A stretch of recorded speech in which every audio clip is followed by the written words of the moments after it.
1965, a 13-year-old boy named Morris Batesold entered a cave to explore it, a cave so dangerous and narrow that even wild animals wouldn't dare to go in, let alone come out alive. But Morris, driven by curiosity and courage, crawled deep inside.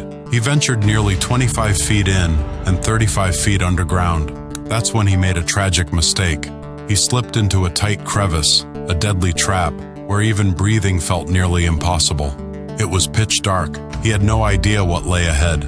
Sharp, jagged rocks hung from above and scraped his body as he tried to move forward, still holding on to the desperate hope that maybe there was a way out, but there wasn't. By the time he realized this, it was too late. He had reached a point so deep underground that there was no path forward and no room to turn back. His body was completely stuck in a narrow passage where he couldn't even twitch, let alone move. Panic set in.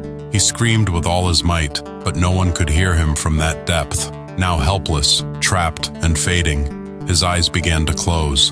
He didn't know what was coming next, only that he couldn't escape it. The Nutty Putty Cave incident is still considered one of the most tragic cave accidents in history.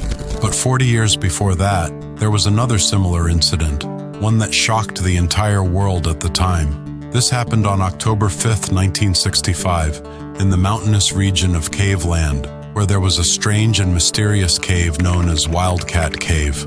The entrance of the cave was wide, but the deeper it went, the narrower it became. That day, Morris Batesold's bus broke down a short distance away from this cave. Morris had already visited this cave many times before. He knew it well.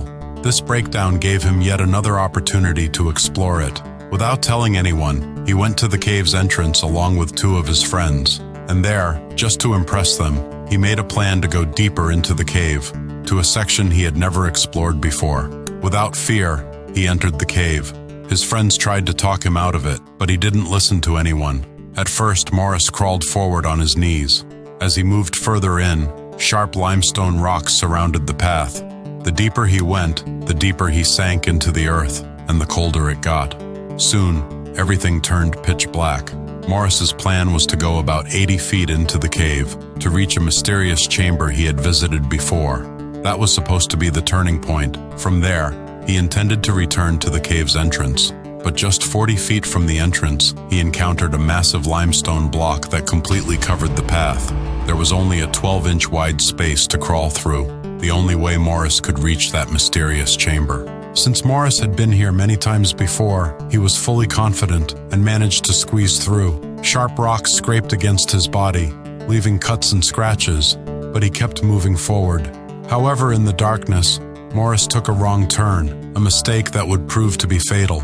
What he thought was the mysterious chamber was, in fact, not a passage at all, but a narrow crevice, a crack in the cave's interior that led nowhere. The friends who had come with him had wandered off to the side, while Morris kept pushing deeper in the wrong direction. Here, the space was so tight that he had to push himself forward with his feet. But with every inch he moved, the passage grew even narrower. His clothes began to tear. The jagged limestone dug into his skin, and now, fear began to creep in, because he had no idea what lay ahead. He was in a place where the crevice was flanked by massive rocks on both sides, leaving only an 11-inch wide gap. Morris had just one option: squeeze through this space, hoping that on the other side he would finally reach the mysterious chamber, the point where he could turn back toward the cave's entrance.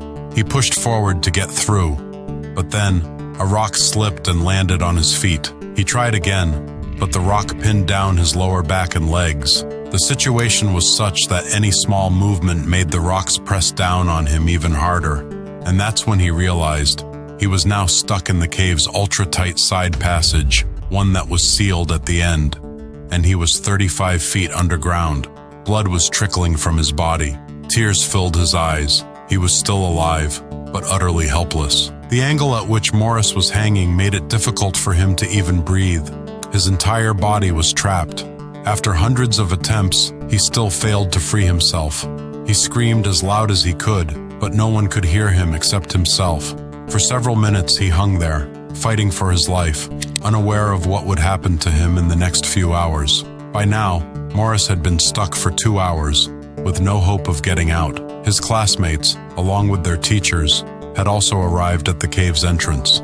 When no solution seemed possible, one of Morris's teachers, William Paul, decided to go inside to try to rescue him.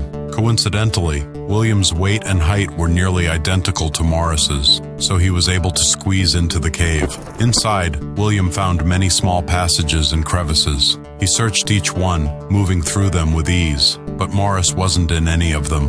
Then, from far away, he heard continuous screams echoing from one particular crevice. Following the sound, William reached its entrance and saw Morris, hanging upside down deep inside.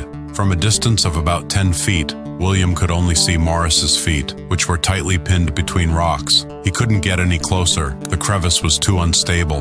Going nearer could cause it to collapse. Since Morris was screaming in pain, William quickly called in a team of firefighters for help. By the time they arrived, another 2 hours had passed. Morris had now been hanging in the same position for 4 hours. The firefighters' rescue plan was simple.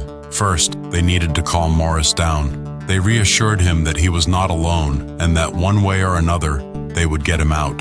They had only 2 options. The first was to tie a rope to Morris's legs and try to pull him out. The second was to drill into the cave and create a new opening. But this could take a lot of time, and there was no guarantee it would even work. Morris had now been hanging there for 6 hours, and his entire body had gone numb. The fire department had done everything they possibly could. They placed lights all around the cave so that there would at least be some illumination, and to act as a heater for Morris. To make sure he didn't suffocate, they ran a thin oxygen pipeline directly into the crevice where he was trapped. By 6 p.m., Morris had been hanging there for a total of 7 hours. He was still alive, but his condition was getting worse. No matter how hard he tried, he just couldn't relax. Outside the cave, a crowd had gathered. The news spread like wildfire across the entire United States. There was only one story everyone was talking about: the Wildcat Cave rescue. People were getting excited, eager to witness the rescue operation up close. Given the situation, an announcement was made on the radio. If anyone was willing to volunteer to save the boy trapped inside the cave, they should come to Caveland. But there were certain conditions. The first was that the person had to be physically fit and brave enough to reach Morris without fear. After hearing the news on the radio, a young woman named Elian Pinky decided she would attempt to enter the cave. Coincidentally, her height and weight were a perfect fit for navigating the narrow passages. Firefighters tied a rope around her feet, but Pinky wasn't strong enough to pull Morris out once she reached him. She could only make it within 5 feet of him before feeling overwhelmed, and eventually, she decided to save herself and crawl back out. Seeing this, the firefighters came up with their own plan to get Morris out. They installed a pulley system inside the cave, an extremely difficult task, as only one person could fit through at a time. They had to drill into the rock in multiple spots and set up shafts, which took a lot of time. By now, Morris had been stuck for 10 hours without moving an inch. Hanging upside down was taking a toll on his body. His heart was struggling to pump blood, and the rescue team feared he could have a heart attack at any moment. They kept him stable through the night, but still didn't have a solid solution. What they needed was the perfect person, someone small, strong, and brave enough to reach Morris and tie the rescue rope to his legs. Finally, morning came.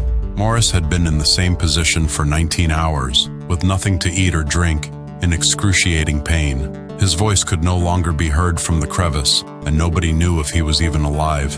Then came an unexpected twist. A man, after hearing the news on the radio, arrived at Wildcat Cave with his 2 sons, determined to save Morris. The boys, Mike and Jerry, were both trained in outdoor activities like hiking and caving, and both were small enough to fit through the narrow spaces. At 9 a.m., they reached the cave entrance fully prepared and asked the firefighters for permission to go in. Initially, the rescue team refused, but with no other options, they eventually agreed.